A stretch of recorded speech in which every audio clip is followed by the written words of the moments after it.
Welcome to another week of the podcast, John's Family Podcast. And we got lots to get through. We teased it at the end of last week. Jack was going to Canberra. I was going to Townsville. Mum and Dad went on another trip away. And we're going to get through all of it because and we might even have a little bit of an exciting thing at the end that I've been requested to do from a listener. Right. So stay tuned for that. If you were an Oasis song, given Oasis are coming at the end of the year. Well, they've had their first concert. Have they already done it? How was awesome. it? I've got the review. Yeah, I've got the review. Same too. Yeah, it was Saturday morning here. I think Friday night there. Friday Yeah, night, that's- I was afraid I Yep. was walking. Yeah. In the Millennium Stadium in Cardiff. Good reviews too. I've seen Oh, nothing awesome. but 5-star Yeah. reviews. Cardiff in Wales. Yes. Yeah. Shout out Very to cool. a couple of my mates play rugby union over there, actually. I do that. Way Walsh, to bring it back to you. Walshy and Duggo. Shout out to them. Hopefully they went. They're made up names. Well, shout out for Liam and Noel. Yeah. If you were an Oasis song, which would you be and why? Dad, given you are the biggest Oasis fan in the room, I will let you go first. Don't look back in anger because I'm an angry man. You are an angry man. Yeah. You are. And we might get to that today. Yeah. Oh, yeah. No, we're not going to bring that up. Oh, yes, we are. No, we're Yeah, not. we are. Because Matt's been a baby again. Is he I've not been a baby. Oh, I'm not. Somebody ring the ambulance. Let's get this so we can get, ambulance, to bring it. it on. I've gone with Champagne Supernova, Cooper. Oh, listen to Yeah, you. I want to get to this more. I'm more interested in that drama. It is funny how like you start as a baby and then you live through life, and as you get older, Yeah. you slowly dilute yourself back to being a baby. It's true. You start pissing yourself and shitting yourself. Sorry, Trish. I guess you can only speak for yourself. I guess that's just you. Trish, No, it's old people. what was your Oasis song? I'm a rock and roll star for obvious reasons. What's the obvious reasons? Obviously, I'm a rock and roll star. Or I should be. Not with you people, with my good people. Or The you just- people that bring out the best you in just me. roll- Yeah, you're you a great just- front woman. Like the time we went to karaoke and you hid behind a billboard so you didn't want people to look at you. Yeah, but that was when in my early days of karaoke, Matt. Remember Early the days. first time It was 2 we years did ago. this? It was 2 years ago at a Chinese restaurant at Brookvale. I'm sober. That's the worst place to hide. Geez, Yeah. a Chinese restaurant. I didn't even get up. Yes, you did. You got up and you sung and you went behind. There was like a screen there and you went behind and you were singing behind there. Everyone's going, what I you was doing? sick and I lost my voice. Even Jack and I sung. Remember? Yeah, what did we I sung sing? Endless Love. I Lionel sung, Richie. I sung tequila. It's one word. Yeah, At least I sung. Sure you did. I had Slide Away. Slide Away okay. by Oasis. Yeah. But why? Anyway, don't know. I just love Good song. It's a good song. I love the intro. Is that the one that intros? That's Close enough. Do you want to hear the reviews of the concert? Because I was just listening to the guy who was one of their official. Well, he's not with the official because this guy will give you the truth, but he does an Oasis podcast all the time, which I oftentimes listen to, and he's a super fan, but always fair. Like he'll say that if something's not quite right, he said that he believes it was Liam Gallagher's finest ever performance. He sounded No way. very good. That's pretty good. From what I heard. He said he sounded unreal. He said Noel struggled a bit during the solos. He said Noel looked really nervous. He said he's never seen him so nervous, and he said he looked a little out of nick. Oh, like He hasn't unfit. got his travelling legs under him at the moment, the concert legs. But did you see the thing I sent to you? Where he was standing not side of stage, he was standing outside. It was like in this sort of corridor area watching Richard Ashcroft. Yeah, he's who was the the- support He was the artist. Oh, of course. He's from. It was a winger. Verve. But what the verb? Yeah, bittersweet. That's it. So he did Drugs Don't Work, Sonnet, bittersweet. Symphony. Money to Burn, and finished with Bittersweet Symphony. Yeah, Got it I right. hope so. But Noel's standing there watching, and Noel can be a bit of a cranky pants. Someone's Quickly. going, hey Noel, and he sort of looks up and then looks and goes, it gives a bit of a wave, which to me showed he was a little Nervous. nervous. So they said Noel. They said the concert started with Liam songs, predominantly with him. Then Liam went off stage, had a rest. Noel did little by little, Half the World Away, and a couple of his songs. So they don't do it together? No, they do. But often, in all of the concerts, Liam will go off and just have a rest for about 3 or 4 songs. Then he'll come back on. And that's where Noel will sort of do his almost acoustic songs. Oh, wow. I didn't know that. And then when they came back on again, almost like the third play was all the bangers, yeah. all the big ones. But they said the biggest sing-along, surprisingly, was Little by Little. What's that one? Little Little by by little. I give Noel you sings everything it. you ever dreamed of. Well, it didn't help at all. So I didn't know when Jack chimed in there. Yeah, so that was the biggest one. They said that was the one the crowd went nuts for. Really? It was unusual. That surprises me. I don't know if that's factual. In 2020, I was playing, we often play like little jams around the campfire, and Cam Smith asked me to play From Little Things, Big Things Grow by Paul Kelly, which is like the same the same words the whole time, and it went for like 7 minutes, and everybody was really into it for the first minute, and Smithy kept going, just keep going. It went for like 14 minutes of him, like Smithy was like quite intoxicated, just wanting to sing, and everyone left, and it was just me and Smithy around the campfire, and then I just stopped. Did it get weird? Did it sort of like just you and he just sitting there? No, it didn't get weird, but like my fingers were starting to hurt, and I was like trying to like wrap it, and he just keep going. God, he was having the time of his life, Will Smith. Yes. Jack, Canberra. You were just in Canberra with your great friend Tommy Starling, Zach Hosking, and Curtis Dark, who get a start a lot on this podcast. Yes. Tell us about the trip. What was it for, first of all? We went down. The boys had a game before bye against the Dragons, and about a month ago, me and Darky messaged each other and thought, you know what, it'd be a perfect round to go down and say good day to Starlo and Hosco, because we don't get down there much because, week to week rugby league, they're away, they're here, they're there. So it's a tough drive too. It's an awful drive. Yeah. Oh, it's all right from Sydney. Darky came from Geelong. Darky had an 8.5 hour drive, and he did it in one foul sweep. He's in his van. Sweep. He didn't urinate? Urinate or anything? No, he reckons he did it because he woke up in the morning, didn't have anything to drink, and just drove. What do we call that? Is that technically raw dogging? It's a raw dog. Did he have any music playing? I'm sure he did. He'd have to. Well, then that's not a raw dogging. dog. He doesn't know raw dogging. I started driving about halfway through his trip because it's about half the time from Sydney, and we spoke for about an hour and a half on the way. So yeah, but it was good fun. Went down there, watched the boys. On the Friday, we got very excited seeing each other. The next morning, we went to the captain's run. The boys, because they had a bit of a crowd because they're on top of the table. So, and there's a bit of momentum. So well.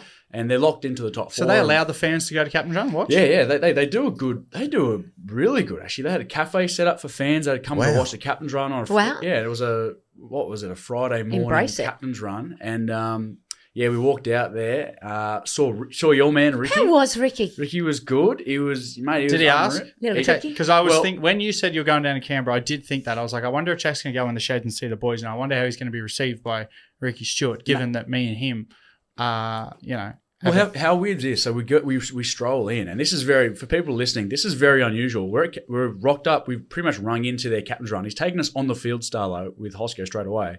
And he pretty much told us to come in the sheds and say good day to all the boys. And during captain's run, which is a bit serious, we were like, no, we'll go stand out on the field and, watch you all come out and whatnot. And then as the boys are coming out to do warm-up, Ricky come and said good day. And I've met him I reckon I've met him 4 or 5 times now in my life, and every time it's like as if he's met me for the first time. I forget you. Yeah, forget. And I'm a very forgettable face. Oh, it's not true. Fucking no, you're not. He said g'day. No, he was very nice. Came g'day, said g'day to me and Darky. We were hanging out because we had their gear stewardess Dicko, who was a madman. We'll get to him later. He caught quite a shining to me and Darky, and then obviously someone then teed up to Ricky as they were going up for warm up. He come up to me, and he just stood next to me, and he just goes, "How's your mum and dad?" And I went, good. And then he said, yeah, how's your dickhead brother? Did he? And he's not wrong. You are Is that a what he dickhead. said, did he? Yeah. Well, I thought it was water under the bridge, and now he's calling me a dickhead, is he? No, he was, mate, well, I said, Ricky, it was fair enough. He was carrying like a bit of a cock and a walk. He's getting too confident. I said, you probably brought him down a peg, which was needed before the radio season really took off throughout the year. I don't think he did. I think he put me on. I think it pegged me up. You reckon? I think I was pegged by Ricky Stewart. Oh no! Not again. I wish. But then it was a great. And then we spent the day. So that morning, it's quite a good story actually because I get along really well with Hosco's old man, the mule. Oh, he's a great fellow. Of course, Yeah. Dave Hosking. Yeah, Dave Hosking of Manly and South fame. Yeah, so we have a really good, me, Darky and the mule have a really close relationship. I feel because during COVID lockdown, something happened. Darky's brother unfortunately passed away due to an on-field injury that happened. It was quite, it was a really hard time in his life, and a few of us during that period had to shoot up to Old Bar, had to get out of the bubble a bit and go and say good day to him because, well, you lose your brother and it's his only brother and whatnot. And it's quite a nice story. I needed to stay in Newcastle the night before because a few of the boys were training and we had to head up. So the mule said to me, "Stay at my house, all right? Stay at my house, and then the next day you head up with Hosco and the boys, and you'll go up and see Darky." So as I'm driving up the highway, I ring Zach and I say, "Mate, what can I do? Should I get something for your old man?" He goes, "Mate, don't get him anything. oh, if you are, get him a VB, or he loves VB. It's like his thing. So we went, all right, sweet. So we so on the way up, I bought a case of VBs, and he goes, get Stubbies because he only likes Stubbies. He doesn't like from the What, can. he only drinks Stubbies? Sounds like Well, flirty. he There's a lot of prefers it people in like that, Stubbies. yeah. He prefers I agree. Stubbies, Yeah. Doesn't And, it have a name, a shot down, a what? throwdowns. throwdown? Throwdowns, yeah. So Stubbies, of course, is a little sort of fat glass. Yeah. Right? Like you see what they have, like You used to have the Bundaberg small- ginger beer in it. Yeah, the one's a little bit Yeah. bigger now, but you can get the really small ones. Yeah. Yeah. They're really, like the really big ones, aren't they? The long necks. No, there's ones between. There's the medium size Oh, and the right. long necks. And The long neck, you can't drink a long neck.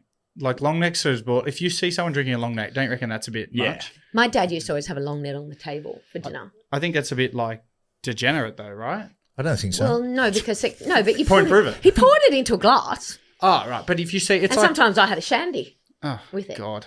Anyway. Anyway. With the story. So then I buy this case and I rock up to the mule's front door, knock on it, and I thought, cock and a walk. He answers the door. He already bought a case of VBs. So it was me and him stuck at his house for the night before I had to head up to Old Bar. And we sat there the night before having a few beers. It was quite a nice moment. And then we head up to see our great mate Darky. So essentially, when we saw him, he was at Captain's Run. And he when he saw us, he was a cock and a walk. He was really hot. He got excited, and he had a 9 a.m. tea time that he pushed back to midday. He goes, "You two will come with me. We're having Play golf. pick us up on the way to play golf."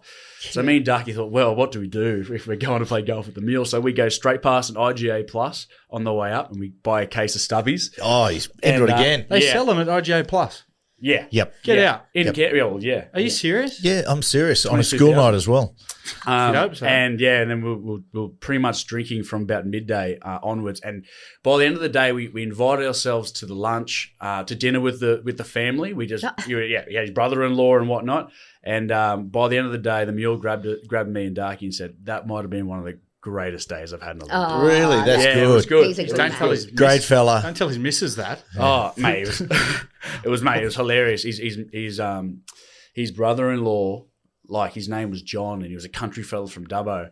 And me and Darky got him, and his wife wasn't drinking. She was across the table from us, and me What's and the matter Darky with just that? thought yes, because he was a bit of a straighty 180 at first, and we thought our goal is to get John blind, and we started bringing Jamisons to the table, and we don't drink Jameson. Jamison whiskey? Yeah, Yeah, yeah. And, Irish whiskey. Mate, Irish. by the end of the night, Darky had him in his palm. Like Literally. every story Darky told, he was belly laughing and just running off the back of it. I So- want to ask you as well, because you, of course, I was up in Townsville, but you FaceTimed me when I was with Scotty Drinkwater, and you were on the phone with a rather strange-looking man who you later told me was Corey Horsburgh's dad. Yeah, he's- mate, great fella too, fucking champion fella. Big red. Blind. No, he didn't have red hair. Nah, He's got white.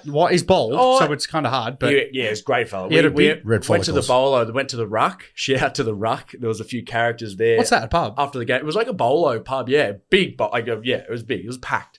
And I went in there with the team, had a few beers, and I met mate Corey's old man. Nice little dirty Sanchez. He looked across like his- Chopper Reed, but like if Chopper Reed had lived like on and late into his life, because his mustache was white, like Santa Claus. Yeah. Yeah. But mate, it was hilarious. So I started asking. Starlo grabbed me. He teed me up, Starlo, and he goes, "Oh, you ask him about Butterbean and kickboxing." And I went, "Fucking what?" Like, I'm going. And then Here we go. So I went straight up to him, Surfing USA. grabbed him a beer. I said, "Hey mate, nice to meet you, mate. Actually, I've played against your son before." And he goes, "Oh, mate, nice to meet you, mate." I said, "Mate, Starlo's told me to ask you about kickboxing in Butterbean." And he goes, "Oh yeah, I was 1994 kickboxing Australian champion." Wow. And I went, "What? Was it true? He goes, "Yeah, I guess so." Took his word for it, and he said, "Yeah, I came very close to fighting Butterbean in the 90s." Wow. But Butterbean wasn't a kickboxer. Well, I No, think- but they used to. It was almost the precursor to Ultimate Fighting. Ah, right. Okay. yeah, but champion fella. But there was a few characters that ruck was a great joint. Mate, I tell you what, Camp, we had a lot of listeners. We went out that Canberra, night. yes. So many listeners. We had Nation capital love us. there was this They do. guy. I met this guy. He might have been in his mid 40s, and he was pretty muscled up. And he came up to me and he sort of goes, "Long time listener." I said, "Oh yeah, nice to meet you, mate." And he's like sitting there, they're pouring drinks, and he goes, "Yeah, I love it. I love it when your old man just takes the piss out of you and your brother and just gives it to you." I went, "Oh yeah." He goes, "Yeah. I try to do the same thing with my kids." I went, "Oh yeah, how old are your kids?" He goes, "Yeah, my boys are 4 and 5." And I thought, Probably. I actually said to him, I said, "Oh, He actually doesn't take the piss out of us sort of like off camera. Like it's more on camera. He goes, sure. Okay, sweet. I'm with you, mate. It's good we've got listeners there. And if you're listening, brother, don't worry. I hate my kids too. Yeah. It's all good. It's all right. I hate your children. All right. Are you done on Canberra? Can I go into some Townsville stuff? Yeah, I'm keen to hear. I do want to give the little shout out. Quick shout out to Gear Stewart. Gear Stewart Dicko. He was hilarious. He took a liking to us at Captain's Run. Then after the game, the boys took a while to get back into the sheds and we were in there.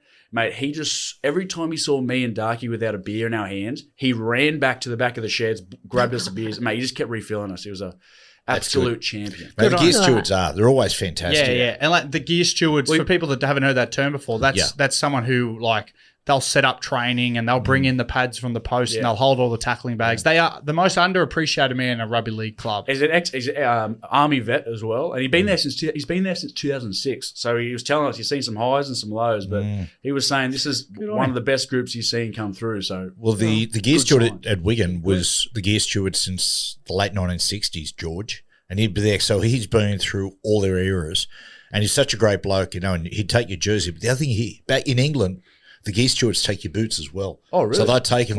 Clean them. Yeah, they do them, clean them. They'll go out before the game and they'll have a look at the field and then put the studs in they think you need because they've just got so much experience. Over there, it's important too, like the conditions. Oh, massively. Yeah. It is. Massively. Shout out Dicko. Dicko by name, Dicko by nature. All right. So my trip to Townsville started off. I was up there for a luncheon with Fletch and Hindy, right? I had to interview him for that. Yeah. The boys told me, wait for this, turned up with... Listen to how we've raised him. Yeah, I know. I saw a picture. T-shirt and shorts. Yeah. Even Fletch was horrified. Yeah, they wore Townsville though. But at Townsville, I don't care. And long sleeve shirt. If you not paying, even though I was paid. If you're asking a 25-year-old to MC, I'm doing it my way. I'm not a bloke who rocks up in a collared shirt and a slick back. Yeah. Well, it might be your last gig. Probably. No, they asked me to come back again next year. Oh, did they? So I'll be back. Yeah. Shout out to everyone. Townsville. Shout out to Brent Tate. Mendy Nines. Now the trip up there, right? So I had quite a late flight out of Sydney.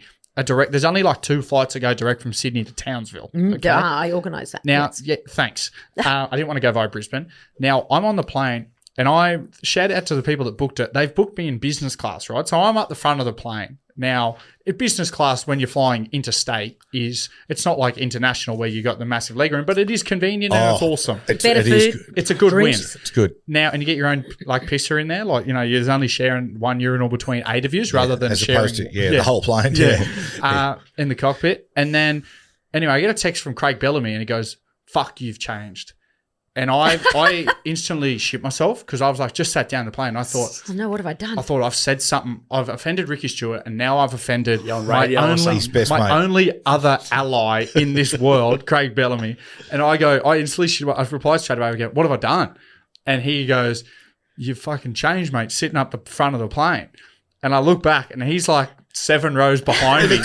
In economy. Oh. And I'm laughing, and he's giving me the bird. He's filthy at me, like genuinely off it. And he's going, anyway, so I go, "I'll come down after." So the seatbelt sign goes off. We take off. I get up. I grab, I just got a little thing of wine, and I thought maybe he'll want a wine. So I take a little bottle of wine down that they'd given me, and I'm walking down, and I'm standing at the front of his seat, but Bellyac's fallen asleep, obviously going up. And I'm sitting there, and there's all these people looking at me like, "What's he doing?" And then I got embarrassed, and I thought, well, I'm not walking back, like walk of shame back to my seat. So I just brushed my fingers over his lips, and he woke up, and he's staring at me, and I'm like, "Move over." And he's like, "What?" And I'm like, "Move over."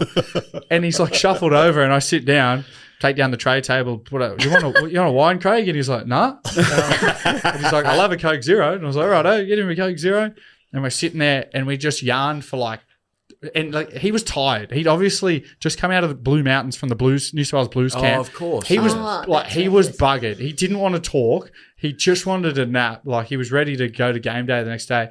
And I've chewed his ear off for what felt like an hour turned out to be 3 hours until the seatbelt sign went back on and we were descending. And anyway, Billy, I'll let you go. I'll go back up the front. Yeah. Then you decided to leave the scum and then go back to the trouble seat. I was like, enjoy this, mate. I said, if we crash on the way down, like, this is the first row that's dying. So good luck with that. Got to ask one thing of the New South Wales Rugby League because he was in Origin camp. That's why he flew up because the Storm were playing in Townsville. Yeah. Surely the most iconic coach alongside Wayne Bennett in rugby league history deserves to fly business class. You would think so. This is what I said to him. I said, "Why did?" And he goes, "I don't know." I said, "I didn't know whether Storm had flown him or whether New South Wales Rugby League had flown him." But I said, "Whoever flew you, surely you're getting flown Hey, business." you know what this is? This is a Phil Rothfield article. I'm going to call it that. Yeah. Spotted. Yeah, give us spotted Craig Bellamy in economy, Cooper Johns in business. Okay, Koopy, where there any available seats? In business? Yeah. Yeah. Oh, okay. That's incredible. Screw him. That's incredible. Like, imagine. And he's not a young man anymore. No, that's. Can I just say, though, Blake's on enough wicket. If he wants to upgrade his seat. Hey, mate, he's helping out the Blues. Surely if they fly him up there, honestly, Rule 101, put the icon in business. Anyway. And put the dead shit in economy. If they won game 2, do you think then they might have flown him up in business? Maybe it was a bit of a, hey, maybe he's probably well hydrated, well paid. Let me tell you something. Don't worry. He earns enough. He's the tightest bloke in the world, Craig Bellamy. Don't worry. He might be well paid, but still doesn't deserve to have his knees up around his ears for 3 hours going to Townsville. Again. Speaking of pegging. Speaking of Tyron Wishart. But I did catch up with all the Storm boys up there. It was good to see. They had a good win against the Cowboys. I was actually up there catching up with Scotty Drinkwater as well, but there's a couple good yarns here. So I went into the Storm sheds after the game. Now, it doesn't show this they don't advertise this too much, but after a good win and a long turnaround, it's usually Harry Grant, the captain, gets up and he'll nominate skulls. It might be a debutant. It might be there's a couple of old boys in the room. Anybody come in and you scull a beer and everyone, the whole crowd cheers you on. Anyway, I'm in there and there was a few debutants. One of the debutants didn't drink, so he nominated one of the other boys. I've gotten done for a skull, given I'm an old legend of the club. Me, Jamin Lowe and Dane Nielsen. So we're all up there. And it was Jerome Hughes that was doing it because he was skipper over the weekend. And Hughesy goes to me, "Fuck, is there anyone else I can get? And the day before at the luncheon, I met Brent Tate, who was he was actually working as a sideline reporter that day, and we had a few beers. Tate, he was a good bloke, bloody guy, Terrific, and fella. an excellent footballer with the neck brace on. Do you remember him? Old Buzz Lightyear. And would he be the only player that has ever played with a neck brace? No, this would have been a few. That neck protector. No, 'cause it's an NFL thing. The NFL players wear it. Yeah, I think there was a couple back. He's the most iconic, though. Yeah, everyone remembers him Absolutely, because he couldn't look left and right. because the shape of his head made it look even sort of more. Yeah. Sharper and more sheer. Looked like a shark. Anyway, Tatey was at the locker room door. He wasn't even in the locker room. He was just looking in, just watching and working. And I go, get Brent Tate, and he's in a suit, he may have still had to do an interview or something. And Hughesy goes, "No, I can't do that. I said, "No, get him. I had a beer with him yesterday. He's a good bloke. Get him." And Hughesy goes, "And we've got one last nomination before we start the skulls, Brent Tate." and everyone goes, "Huh?" Everyone usually cheers. Everyone goes, "Huh?" And Tatey goes, "What? What?"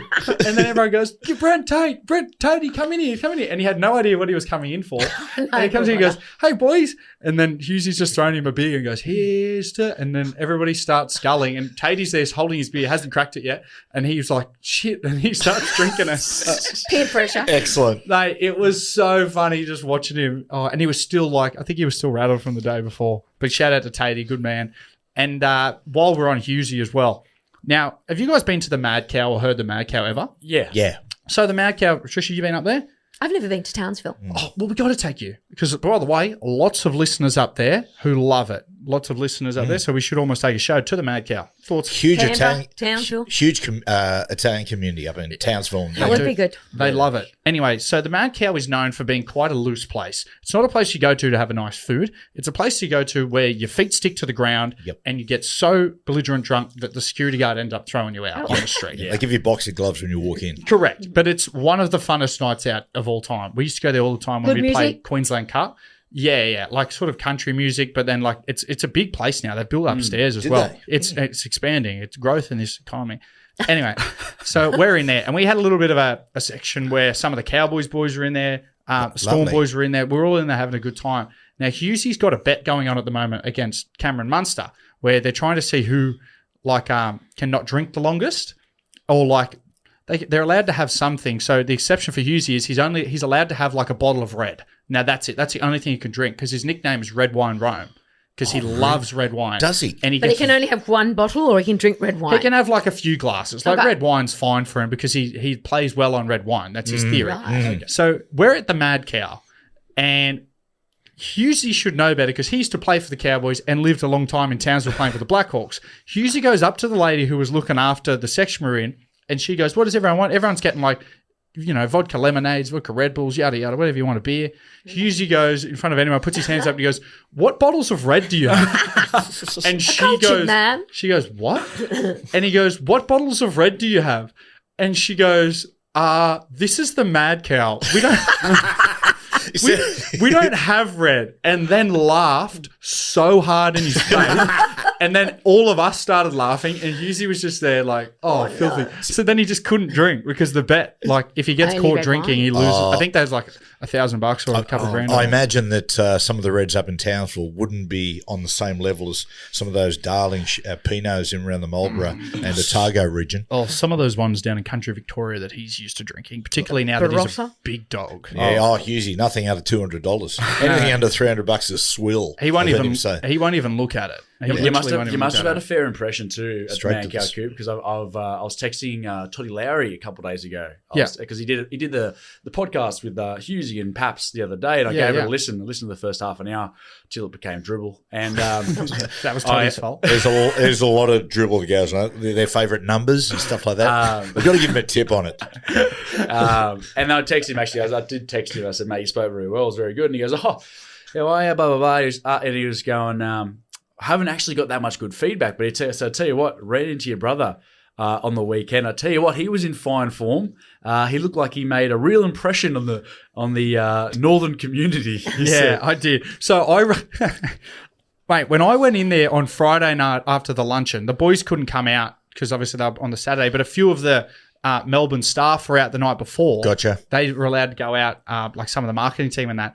Anyway, when I saw him at the game the next day, all of them were coming up going, "Geez, you were on fire last night." I had zero memory of even seeing some of the Storm stuff. Yeah. But and then they were showing me videos. Singing, dancing, what?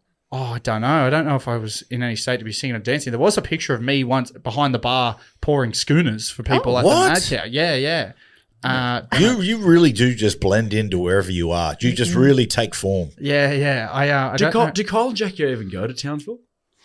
Yeah. Oh, heaps of radio listeners up there. Oh, really? Yeah. Kyle used to live up there for a while, so they're very loved up there. He is the most unlikely North Queenslander in the history of North Queensland. Yeah, I know. I don't know how he's, but they love him up there. Like they were all loving. They all love this podcast, and they all listen to the radio up there. Oh, fantastic! Shout out. So I was like a king because I had a foot in both camps. I was up there and I was like a king.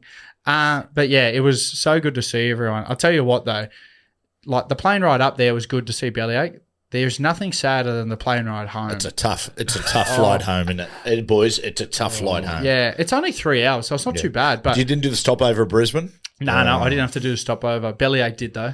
Oh no! My God! Yeah, Bellyache texted me the next day. He said, I bet you're not stopping through Brisbane." I went, "No, man, I'm direct to town. I'm direct back to Sydney." And he goes, "You bastard." But I'm on the plane. Anyway, I had a 3 p.m. flight or something, so I was sitting in the airport for about 4 hours after I checked out of my hotel. And I'm sitting there. You know, you could have asked for a later checkout. Nah, it's all right. It didn't matter. Anyway, I'm sitting there and I'm my head hits the back of my seat on the plane. Boss, I'm out. I literally wake up as we touch down. Oh, how nice. Everyone on the plane was screaming when I woke up. Apparently, we'd flown into a thunderstorm and the turbulence was so bad that they were about to redirect us back to Queensland. And I had no idea because I was completely out. I was that hungover. I'd been on the piss for 3 days. And the lady next to me, she goes, "Geez, I'm envious of you." I said, "What?" And she said, "I have never seen someone so peaceful sleeping on the plane." I go, "What?" She goes, "You haven't moved a muscle in 3 hours." At one stage, I asked my husband, "Should I take his pulse because I thought you died." I was like, "You take after me." Yeah. Do you know when Matt and I first started sleeping in the same bed? I'm glad you said that. I was careful with my words. Yeah. One morning I woke up and he was like hovering over me. I was like, creep. Oh, Jesus. And I went, "What are you doing?" And he said, Oh my God, I've never seen anyone sleep so silently. I was worried that you died. Do you remember? He must live in a house of bloody dinosaurs and elephants. Trish, what? Dinosaurs and elephants? That was a strange combo. Are they loud? So what do you say about Gail and Gary? What I mean, Gail's built like an elephant, but yeah, please. But Daz, and Gaz is the age of a dinosaur. he's got the trunk. Yeah. He does. He Shout out does. to Mum and Dad. They still make love every day, No, I they don't. know. And they listen. I said this last time, but they watch this podcast on YouTube every single Friday. Oh, do they? Yeah. When I stayed at their house that time, I was on their YouTube because Gaz was going, "Can you put some music videos on for me?" And yeah, sweet. And it was all there recently viewed, and it was just all of our podcasts. They must just sit there and watch it. Yeah, and we bag them quite a bit. Yeah, so they'd be sitting there with their wines in their special chairs, just going, "Whoa." Yeah. Well, I'm hoping you two go on holiday soon and we can replace you with them just for an episode, maybe a couple of weeks. Where we just get to you guys can go away for a couple of weeks and we just get 2 weeks of just sledging you. I don't know. Yeah, I don't know if I think that's good. I don't know if they're good enough talent.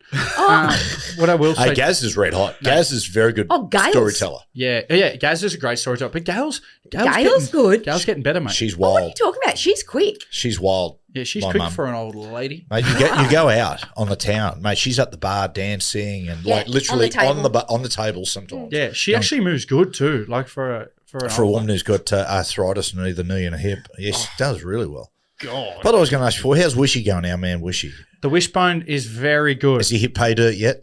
Has he hit pay dirt? Yeah. What's that? I would Yeah, say we were no. saying that he I would was- say no. You know how we I do would say no. Yeah, there was Yeah, contortionism. yeah, He was yeah. actually going past the penal region, actually going for the dirt box. He's going. Has he? He hasn't hit it yet. He has not hit it yet. Well, I look forward to it. No, but the wishbone is going excellent. He was he come to the Mad Cow as well. He was having a good time. Let's just say How that. flexible are you, Matt? Me? Well, mate, I'll tell you how flexible I am. I can suck my own nipples. Can you? Actually, no. But they reckon the what's the old challenge was if you can lick your elbow. Your elbow. The weenus part. Yeah, I used to be able to actually. Yeah, Jack could. Yeah, because Jack's double jointed. Yeah, I'm hypermobile. What Yeah. do you mean, lick your elbow?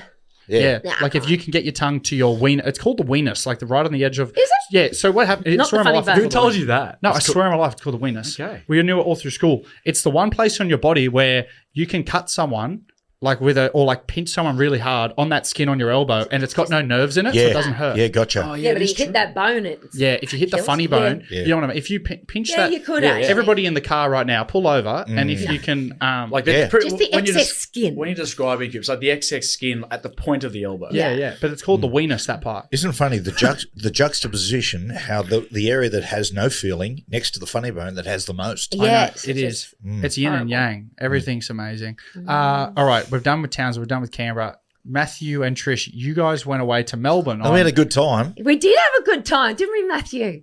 We had a great time. We did. We had a great time. Great time. It's just when we got back. oh, No, only well, it just was- last night, Matt decided that he'd like to start a fight over something. No, stop. Okay, let's just and people listen. Let's just wait for this, because when I'm away, Okay, now don't mention names because this is about someone's wedding and they haven't actually announced it. Yeah. yeah, right. Chatting about a wedding next year, and they're saying the wedding in Greece. And we're going, oh yeah, yep, no worries. And I'm thinking, oh well, it's good for them. It'd be good for them and their family to go away. Anyway, when we're at, Trish goes, yep, I've already had a yarn to Matt, and I'm going. I'm going, sorry? Brother. And I'm going, and last night I was laying in their bed. Now, this is the crucial bit. And I'm laying there in bed, and I'm about to doze off, and I said, Trish, don't get angry. I'm not having a go at you here in any way, shape, or form. But the other day when you were talking to your friend and you said, yeah, you had a yarn to Matt, and don't worry, I'm going. I said, we've never discussed it. Actually, Wait. Yes, and we said we've never discussed it, and you're like, oh no, you were sitting when they were talking about it. I said, yeah, but we've never discussed it. We've never had that conversation, a healthy conversation. And Trish goes, I don't have to have that conversation with you. No. And I said it would be nice. you're changing all of it. Okay, Nah. and now give me your perspective. So he said you didn't ask me if you could go. Now, what did Yes, you you say? did. Gav? They I were said, your words. Trish, And I said, no, I wouldn't ask you if I could go. I said, but Matt, you were there a few weeks ago when the whole lunch that we had with these people was talking about the wedding in Greece and when it was, and you knew that you couldn't go. And I'm like, how drunk were you at lunch that you cannot remember this? But we never had the discussion. No, we didn't. No, we didn't have the discussion. Now, that's I fine. agree. All I was going to say, Trish. Are you done? Let me just say, are you done with your part now? When he said before, just one point I'd like to make, that I'm not making accusations, I'm not trying to start anything. Then he said, you're a liar. No, after you called me a fucking something and a fucking something else. No, and I didn't. I went, yes, you did. And No, I didn't. I said, here she goes. And after that, now, I have no problem with you going. But it's nice to have it's nice to have the discussion. I mean, let's imagine that I'm sitting there with a... We have had it, though. The fact that you can't remember is not my problem. Trish, have we agreed on last night? Let me just wait for this. When we're sitting around having the discussion, they were having the discussion. The discussion was having them. We were privy to their plans. That's right. But, Trish, we've never had the discussion. So you guys have never had the discussion one-on-one at home? No. And actually, boys, I'm going to bring you in on this. I don't want to. Because we have discussed this with you because I said, don't say anything. Yeah, all that's cool. Don't say all that's anything. cool. No, because she was saying I'm going to be bridesmaid, unofficial bridesmaid. Oh, that was the conversation. Do you remember that conversation? Hang on a second. Unofficial bridesmaid. What do you mean? Well, I just don't want to say anything in case the other people are out of. I don't remember any of that. I will say We did have a conversation. I don't remember that. But can I just give you a bit of advice for a second? It's going to be guys? embarrassing now. As somebody who's Unofficial. quite good, like in relationships and shit. Yeah. I would say if my partner was going to go overseas and I couldn't go, whether it was a trip with her girls, whether it was a trip for a wedding, I would expect to sit down one-on-one and have a healthy discussion. The problem is Matt is always so busy. We don't actually sit down and have these discussions. That's just on bullshit. the way home That is bullshit. night we discussed it though. I'm sure we did. I thought she approached we that quite didn't, well, to Trish. be honest. You're so busy. You are busy this time of year. It's total bullshit. I get very little time to actually speak to Matthew these days. And that's why when we were away in Melbourne, we actually had a lot of time to actually converse. And which was nice. And did Matt, you guys wasn't it? did you remember enjoy that time? Again, back to the point. Time One was sec, nice. back to the point. Let's go back to the point. I'll say this. I have no problem with going over there.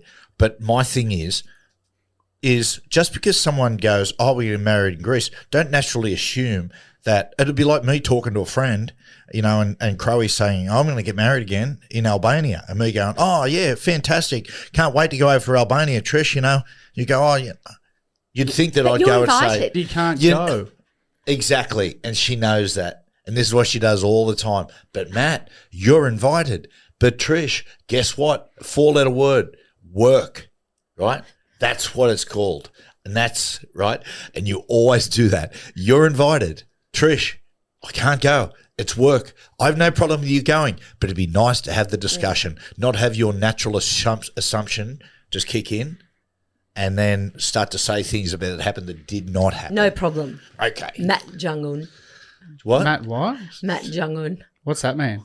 Oh, I get it. That's a good Yeah, reference. thank you. Not that I'm taking a side here. But Matt Jung-un she's mean? Jung-un, the Kim Jong-un's. the Kims. The Kim Kims. Jong-un. Yeah, the Kims. Why did you say it Jong-un? You should That's a little slow today. I'm actually quick. you should have said Kim Jong-Johns. No, because they're the Kims. Oh, is that the last right? part of their Oh, names what sorry. changes from generation to generation. Just clarifying that as a part of a dictatorship. Kim Matt Johns. Yeah. That sounds pretty good. Kim Matt Johns. Yeah, Matt- it suits you. I like Matt the Muss a lot of. Oh, mate, come on. No. I think I'll have a lot of blokes in my corner here just saying it'd just be I nice agree. to have. You know, it'd be There fun. should be a discussion. Yeah. What I like is that all the blokes, and I get Dad's perspective, and I know all the blokes are going to go, yeah, let's have a discussion. And then I know all the women are going to be on Trish's side going, no, but that's the way it should be. No. And this is what I'm saying. The world is going to be evergreen like this forever, where the women take one side, the men take the other, and nobody's willing to compromise right No, now. what I'm saying is I absolutely 110% agree there should be a discussion. What I'm saying is that discussion was held at lunch. No, it With wasn't. There generally- was a chat. It was We were not. all talking It about was it. I'm not taking a side. All I'll say is generally if one party feels like they've had the discussion and the other one doesn't, generally it falls towards the side that hasn't. Yes. But does it fall towards the side of the person who is drinking more at lunch? But, No. But Trish, again, those discussions don't take place at lunch. In front of the other people. More usually What it at was, home, one-on-one. you Just guys had the discussion, and there was no discussion about, I'm going to be going you that. That was no discussion. They were discussing the wedding, but there was no discussion about me and you. Right? Yeah. That's the important thing. Yeah. So you're boxing a little clever here. What I will, that is. Thank you. Thank you, Gus and Chamis. What I will always say is these situations in relationships, I've never seen one go down well where either party is happy for the other party to travel without them. That's so exactly this right. is something that is just everyone just has to live with. I'm used to it. Yeah. Oh, But hang on, everyone, can I just mention like Matt going to Paris last year, Well, then went again, to Vegas. the four-letter word. What about work. Las Vegas? The Work. year before? Oh, you are joking. Did I do You shows are there? joking. Yeah, but you were Work. there. We all know. you Work. were there. No, Las the Vegas first the time. week before, before yeah. the Yeah. That thing. was work. Work. though. Yeah. Mate, you've gone over before You have with bragged all so much about how hungover you were. You have yes. you have done Greece and Croatia. You've gone over there for weddings and so on and That's so right. forth and that sort of stuff. Yes, Yeah. my stuff. Four-letter word, baby. Work. And what we're trying to find, what we're doing today is for the younger listeners, the younger males or younger She always goes females about listening, Paris. is that these are the things that we're not doing this to annoy you. We're doing this to teach you a lesson, what you may need to do in your future relationship. Yes. Don't get married. Yeah. Am I right, Cooper? Yeah, sure. I get anxious when these two fight in front of me. It's funny It's because such a shame because we were going on. Because it's funny. 2 weeks ago with Connor here, Connor Watson, you were saying, "Mate, I don't care if they get divorced." Yeah, you were I saying don't care if that. you get divorced, but I don't like you fighting in front of me. I prefer you guys do it like all other couples behind closed doors. Yeah, it's like a primal thing. Okay, I'll take that on board. Yeah, Sorry, brother? No, Sound press. don't take that on board. Only if someone's a school night. Are you serious? Okay. So are we actually talking about any of the good of Melbourne? Oh, sure. Yeah. Dad, can we? Yeah, actually- yeah. I caught up with Robbie Ross and Robbie Kearns. Yes, of course. Robbie Kearns of Australia, New South Wales, Melbourne Storm, and the Sharks. Falling fame. off a horse fame? Yeah, falling off a horse. Robbie Kearns and Robbie Ross, two of the best blokes. You will not find better people in rugby league. And me and Boo Boo came through the grades together at Newcastle. And we're long-term mates. And Kearnsy's just a legend. But Kearnsy's working down there doing night shifts. And so we had a drink in the afternoon with Kearnsy. Then Kearnsy went. Then me and Boo Boo kicked on.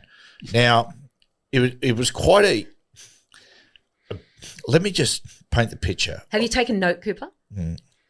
Like on the romantic getaway, he's out with Boo Boo and Kearnsy. Yep. With my blessings again. Wow, you're such a cool wife. She was going to come and meet us, but she couldn't be bothered. I'm just Anyway, tired. Okay, And that's like- you sort of destroyed your own argument there, Trish. No, but I was fine. But I didn't mind. I and sent him off with oh, blessings. unbelievable!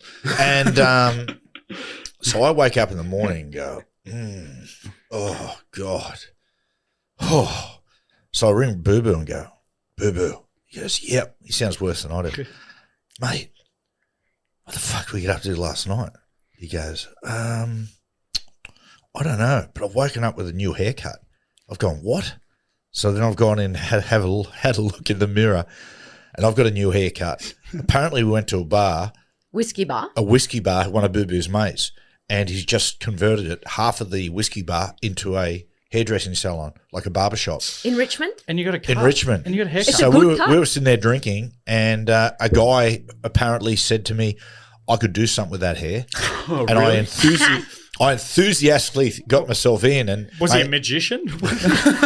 and they were just High five, man. they were just plying us with whiskies apparently, and then playing Oasis and all music. It was fantastic. Probably the most expensive haircut you've ever had. No, the whiskey was free because it was Boo Boo's mate. sweet. Oh, really? What? Yeah, better. I'm not I kidding, will mate. say, people going to Melbourne, Richmond has so many cool little spots like that Yeah. where there's. It was- Because how late are we talking when you got the haircut? Like, was it nighttime? Yeah, it was well into the night. Probably about 11 o'clock, 11 p.m. Oh, geez, Yeah. that's good. You're So- lucky. You're Just lucky. They did just like if you're drunk, you're lucky they Well, didn't just scalp you. it's like a tattoo parlor. We have vision.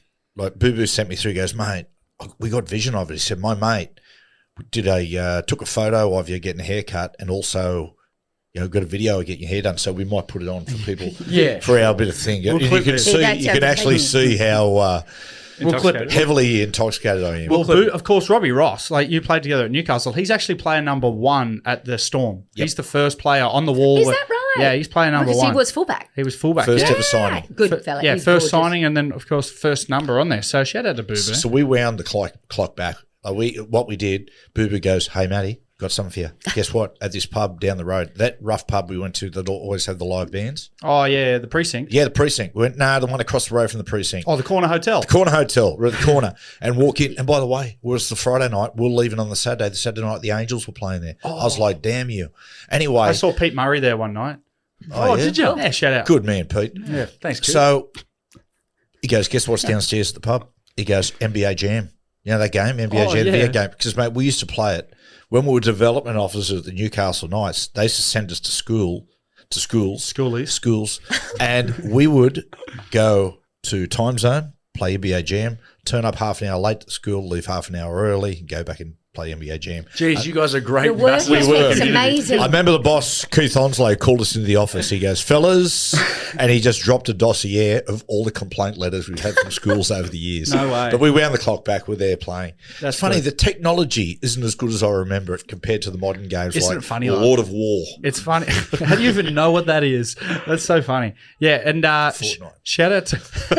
shout out to Robbie Ross, because he probably doesn't get the respect he deserves at Melbourne for the developing of players like Billy Slater. Yes. Because people see what Billy Slater has done for blokes like Scott Drinkwater, Jerome Hughes, Ryan Pappenhausen.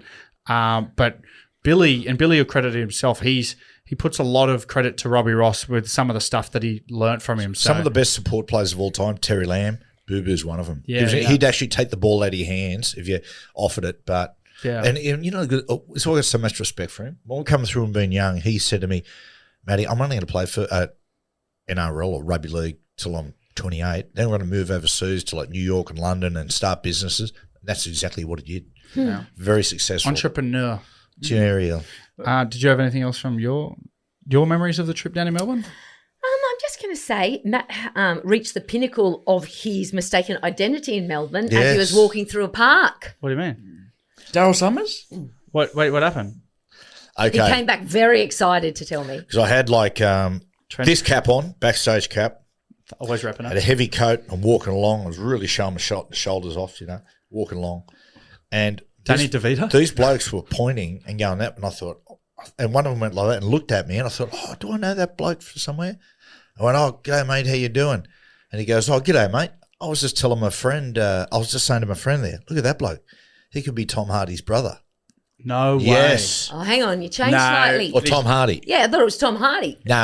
He thought said this was Tom it Hardy. could be. Yeah. It could be Tom Hardy. And I went, really? I said, well, myself and my wife have been discussing this all the time after Mobland. And she said, she said, mate, why don't you grow your hair? Why don't you do this? She used to hate my wrinkles and scars. Now she likes them. She digs them.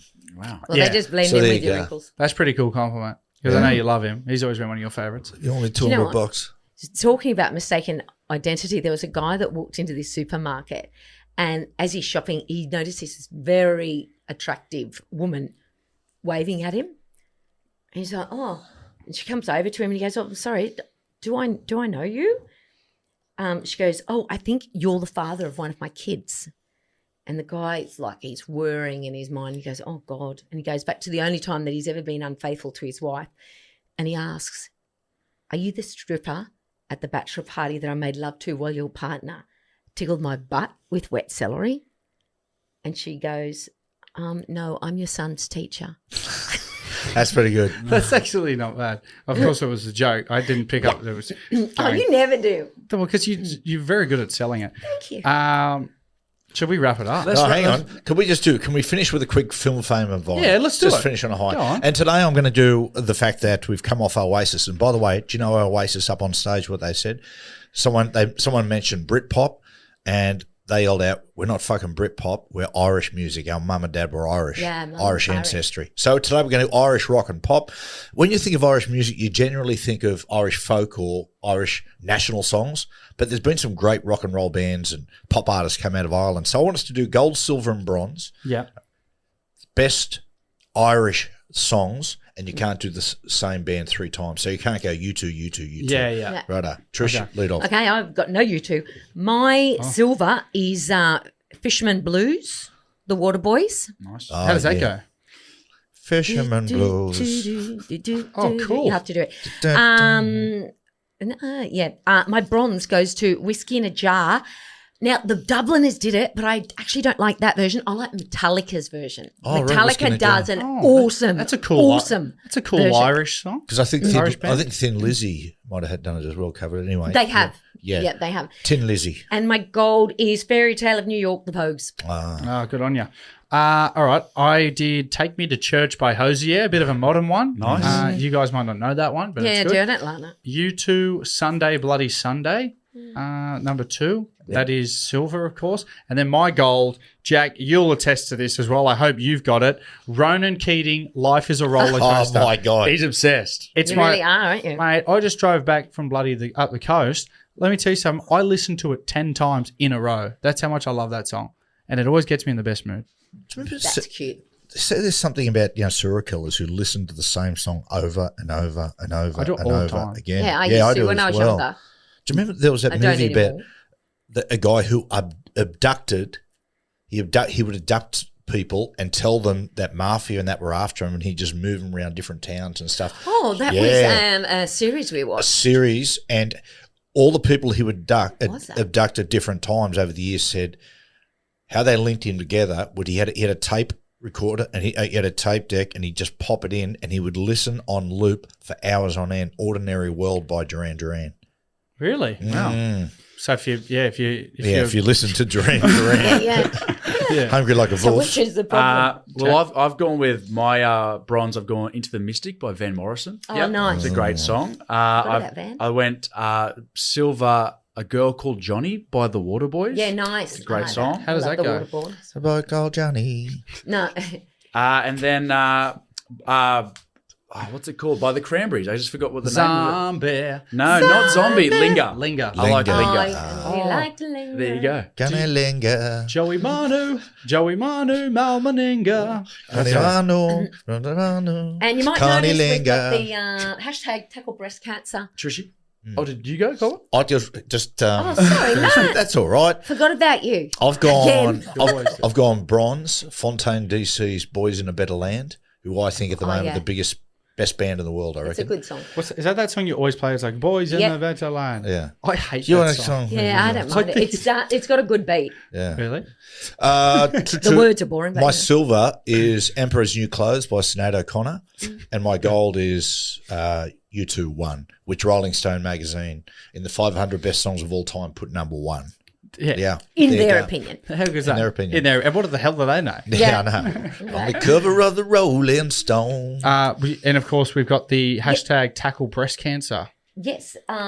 Who the NRL are using as their 50-50 sponsor for day one of the NRLW Magic Round. Well Oh, done. how good's that? Yeah. So Excellent. that's going towards cancer research, breast cancer research and trials. And it's really important because there's so many cases of it everywhere, surrounding us everywhere. And what they do, I mean, our success rates are a lot better these years than they used to be. And that's all thanks to the research that they've done. I'm living evidence of that at the moment. You're still here, and we're very lucky. I'm still here. And that's all because you felt around, found a little lump, found it. That wasn't even the cancerous thing? That's exactly right, yeah. Cooper. And that's the other thing I'd like to say to people, like, go and get checked. Yeah. And go and have an ultrasound. Correct. And a mammogram. And if Because I would never have felt mine. Because early detection is your best Best, yes, Best that's tool. with everything. Yeah. Yep. best treatment. Good on you guys. Good on you. Thanks, guys. Take care.